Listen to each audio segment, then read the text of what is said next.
김건희 여사 관련된 예산들 한번 좀 찾아봤으면 좋겠는데 얼마나 있던가요? 예, 사실 우리 이제 많은 국민들이 궁금해하시지 않겠습니까? 예. 과연 권력자와 관련된 예산이 있는가? 그렇다면 지금 윤석열 정부에서 실질적인 권력자는 누구인가? 다들 국민들께서 유추해 보실 수 있겠죠? 사실 예산, 세입세출 예산서에서 어떤 권력자 이름이 들어간 예산의 항목은 있지 않습니다. 예. 다만 우리가 유추를 하고 추정을 할 뿐인 것이죠. 그래서 저도 언론을 통해서 한번 그 키워드를 한번 찾아봤습니다. 예. 예를 들자면 우리 김건희 씨 행보를 언론을 통해서 제가 한번 해봤거든요. 예. 예를 들자면 가장 뭐 상식적으로 이렇게 말씀드리고자 하는 게 올 문화 4월에 콘텐츠 뭐 이런 예, 거. 그렇습니다. 넷플릭스 우리 예. 최고 우리 콘텐츠 책임자도 만났었고요. 그러면서 본인이 뭐 K컬처 세일즈맨을 자부하고 그런 식으로 언론에 말씀도 하셨고, 그리고 그 다음번에가 한국 방문의 명예위원장. 그렇다면 일단 뭐 관광과 관련된 또 키워드가 있지 않겠습니까? 그리고 세 번째가 이미 이렇게 전에 코바나 콘텐츠, 예. 문화예술 전시 기획사의 또 대표도 하셨죠. 그렇다면 일단 문화 콘텐츠, 그다음에 관광, 그다음에 전시, 뭐 이런 부분이 키워드가 있지 않겠습니까? 이 부분을 위주로 한번 문화관광부 예산을 좀 한번 제가 낱낱이 한번 뒤져봤습니다. 한번 봅시다. 예. 도표 6번을 한번 좀 보여주시면 예. 고맙겠습니다. 먼저 문화 콘텐츠하고 관련된 예산을 한번 보겠습니다. 1번 맨 위에가 문화 콘텐츠, 관광, 전통문화예술, 시각예술, 박물관. 아. 이거는 소위 말해서 김건희 씨와 관련된 모든 연계가 되고 언론에 나왔던 키워드들입니다. 실질적으로 봤더니 우리 문화관광부의 일반액 예산은 전년에 비해서 그러니까 3조 2,963억 원으로 전년에 비해서 감소를 했는데 지금 이 키워드 관련된 예산들은 모두 다 늘었습니다. 오. 예. 먼저 좀 1번부터 좀 한번 보도록 하겠습니다. 말씀 올리겠습니다. 먼저 문화 콘텐츠 산업진흥환경 조성이라는 항목이 있는데요. 봤더니 5,342억 원으로 전년에 비해서 2,100억 원이나 지금 늘은 겁니다. 2,112억 원. 그리고 여기에서 지금 언론에 많이 나왔던 K 콘텐츠 펀드 출자라는 게 소위 말해서 유인촌 장관도 이야기했던 OTT 그 펀드인데 5년 동안에 1조 원을 조성하겠다는 것입니다. 물론 그 전에 김건희 씨가 우리 넷플릭스 콘텐츠 최고 책임자도 만났고 이러한 부분들이 사전에 다 논의돼서 하지 유인천 장관 혼자 이렇게 하시지는 않지 않겠습니까? 예, 이런 부분들은 사실 제가 말씀드린 취지는 여기서 실질적으로 관련이 있다 없다가 아니라 내년에 국민과 국가를 위해서 제대로 잘 쓰여지나 안 써지나 제대로 좀 보시라는 취지로 제가 유추해서 지금 말씀을 드리고 있는 중입니다. 그리고 콘텐츠 산업 생태 조성, 그리고 문화 콘텐츠 활성화, 문화 콘텐츠 국제협력, 이 예산이 지금 5,342억 원인 것입니다. 그리고 그 다음에 설명드릴 게 이제 관광 관련한 예산입니다. 한국 방문에 지금 명예위원장이 또 되셨죠? 예. 예. 그래서 또 실제로 봤더니 신규로 63억 원이 지금 24년에 최초로 지금 편성이 됐고요. 또 그리고 국내 관광 활성화 지역으로 575억 원, 전년에 비해서 지금 132억 원이 지역균형 발전 특별회계 별도로 편성이 되어 있습니다. 이게 일반회계가 있으면 쉽게 찾을 수 있는데요. 특별회계가 편성이 되어 있으면 국회에서도 찾기가 굉장히 어렵습니다. 예. 우리가 통상 예산이라고 하면 일반회계하고 특별회계를 합한 걸 예산이라고 하고 재정이라고 하면 이제 기금까지 포함해서 재정이라고 이렇게 용어를 예. 쓰는 것입니다. 그런데 저는 이제 일반회계, 특별회계, 기금까지 문화관광부와 관련된 모든 걸 다 살펴봤던 것입니다. 그리고 이제 세 번째 말씀을 좀 드리고자 하는 게 전통문화예술, 문화진흥과 관련한 것입니다. 뜬금없이 무슨 전통문화예술이냐 그랬더니 대선 때 보니까요. 전통문화예술위원회가 또 우리 윤석열 그 당시에 후보를 또 지지선언도 하고 그 이후로도 언론에 보니까 그 관계자들을 또 많이 만나셨더라고요. 보니까 실질적으로 신규로 101억 원을 또 증가를 시켰더라고요.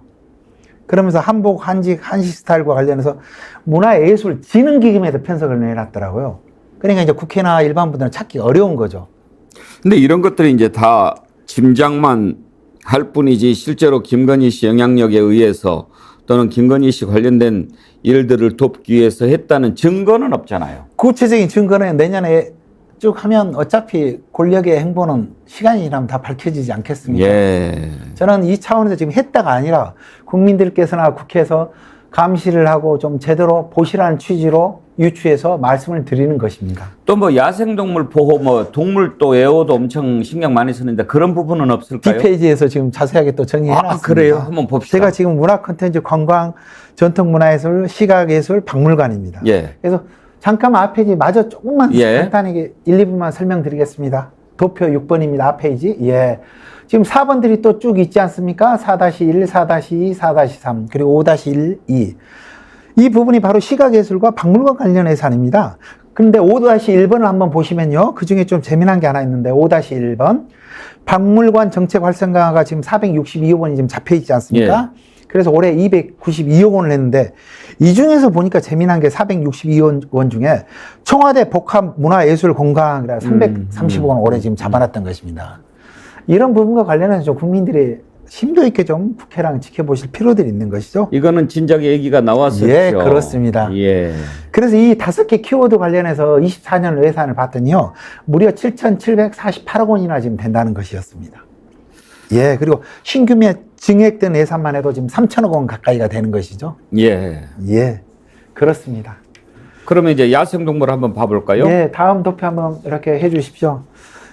이게 어떻게 된 것이냐면요. 그러니까 올해 23년 4월에 김건희 씨가 지금 충남 야생동물 구조센터를 방문했거든요. 예. 거기 가서 보니까 재미난 게 뭐냐면 바로 환경부가 그 다음 달 한 달 후에 23년에 신규 예산을 622억 원을 편성을 해버린 것입니다. 정부 예산을 그러니까 이게 나쁘다는 것이 아닙니다. 아이고. 국민의 예산을 쓸 때는 최소한 좀 계획적이고 준비성 있게 해야 되지 않겠습니까? 이 항목에 지금 돈을 써서 나쁘다고 제가 그런 취지로 말씀을 드리는 것은 아니고요. 이런 부분과는 너무 즉흥적인 것이죠.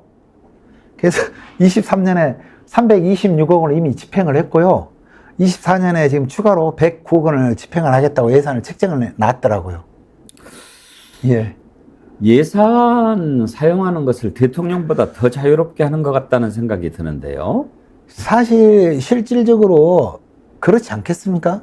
윤석열 대통령의 경우는 검찰에서 오래 계셨기 때문에 이런 예산이나 재정을 모르는 거죠. 관심도 없는 것 같아요. 야, 그렇습니다. 쓰면 쓰는 거지 뭐 그 너네들이 알아서 해 그러는 거 아닐까 싶고. 김건희 씨의 경우는 실질적으로 문화예술 전시 대표 기획사를 이렇게 운영도 해보셨기 때문에 이런 문화예술과 관련한 예산의 흐름을 알고 있지 않겠습니까? 그런데 여기서 문화예술과 관련한 예산의 문제점이 하나 심각한 게 있습니다. 예. 예산의 본질은 결국 원가 계산입니다. 세출 예산을 예를 들어 100억을 냈다면 어떤 사업에서 100억이 어떻게 나왔는지 원가 계산을 하는 게 바로 세출 예산을 책정하는 것입니다. 재정학적으로나 정부 회계학 측면에서요. 그렇다면 문화예술의 경우는 이 원가 계산이 어려운 것입니다. 그렇다면 쉽게 말하면 어디 호주머니에 들어갔는지 가장 넘는 돈이 될 확률이 높다는 것입니다. 그렇네요.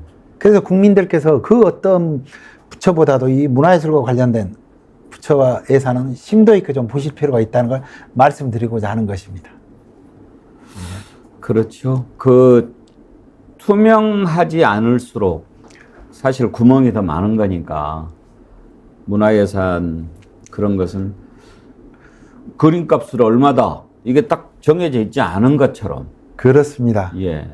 아까도 그러니까 이렇게 앞에서 말씀을 드렸지만 소위 말해서 여러 가지 문화 행사들하고 전시를 하고 기획을 하지만 그 원가를 어떻게 추정을 하겠습니까? 예를 들어 지금 아까 이렇게 올해 증액된 것만 해도 2천억 원이고 총 예산이 8천억 원 가까이 되는데요.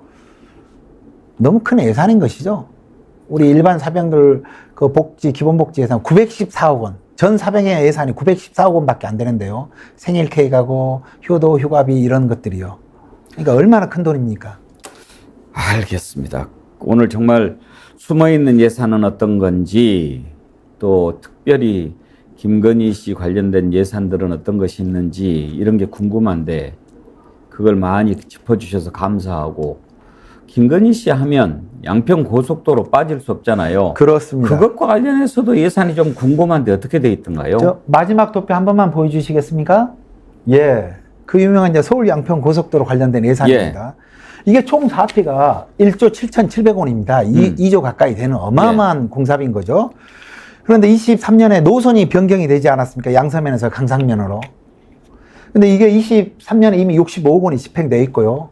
24년에도 지금 123억 원이 설정이 되어 있습니다. 뭐 임기내 추진 안 한다고 뭐 그래 놓고. 그렇습니다. 근데 이제 이게 문제는 해소도 안 되는 이유가 있습니다.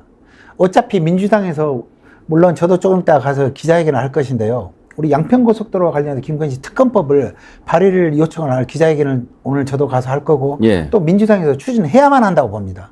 예. 특검이 추진되고 있는데 국민의 세금이 이거를 관련해서 여기다 예산을 투입을 하면 되겠습니까? 최소한 특검이 끝나서 진실이 밝혀진 이후에 예산을 책정을 하고 배정을 하든지 해야만 되지 않겠습니까? 예. 예. 근데요, 혹시 그 전에는 영부인 비용과 돈 쓰고 집행하는 것과 관련해서는 제2부속실이 있었기 때문에 그 제2부속실 앞으로 대통령 부인 활동하는 것 관련한 예산을 책정하고 또 활동해서 쓰고 나중에 결산하고 그러잖아요. 근데 예. 지금 이 부속실이 없다 보니 대통령 부인 활동하는 부분들은 어떻게 책정하는지 그게 궁금합니다. 저는 이렇게 생각합니다. 물론 제 공식적인 조직기구에서 제2부속실이 없어지지 않았습니까? 그렇지만 우리 표 2번 좀 한 번만 보여주시겠습니까? 표 2번. 예. 공식적으로 대통령실의 특수활동비가 지금 158억 원이 잡혀 있습니다. 업무 예. 추진비도 96억 원이고요. 그리고 또 직무수행경비 73억 원, 총 327억 원인데 여기에 다 녹아 있지 않겠습니까? 그러면 그 부분에서 대통령 부인이 쓴 게 얼마고 어떤 것으로 썼는지 검증이 가능합니까? 불가능합니다. 이 항목을 첫째 특수활동비 같은 경우는 구체적인 내역을 공개하도록 돼 있지 않기 때문에 첫째 그런 거고요. 두 번째 대통령실에서 국회 예산 보고를 할 때 다른 항목에다 녹여서 하겠지. 예를 들어 이거 김건희 씨가 어디 가서 얼마 썼다 이렇게 예산 항목을 정해서 보고하지는 않을 거 아닙니까? 큰일입니다. 큰일입니다. 예. 이렇게 되면 정말 안 되는데. 그래서 제가 좀 말씀드리고자 하는 취지가 우리가 지금 정부 기간에 올해 이런 5대 불투명 항목 예산이 2조 4천억 원이나 되거든요. 3분의 1로 줄여야 되는 것입니다. 어떻게 국민의 혈세로 낸 세금을 불투명하게 집행하는 것입니까? 요즘 같은 세상에서 국민한테 모든 걸 공개만 해야만 되는 것이죠. 군사정권 시절도 아니고요. 또 어떤 것을 우리가 또 주목해야겠습니까? 이 예산과 재정이 좀 많이 어려운데요. 사실은 예산은 우리 민생이고 국민의 삶입니다. 좀 어려우시더라도 좀 관심 좀 가지시고 국회나 정치인분들한테 많은 걸 요구를 하셔야 됩니다. 우리 자치단체 예산도 마찬가지고요. 또 우리 중앙부처 예산. 관심을 가져주시라는 부탁밖에 드릴 말씀 없습니다. 그리고 또 저 같은 전문가를 또 좀 많이 활용해 주시면 고맙겠습니다.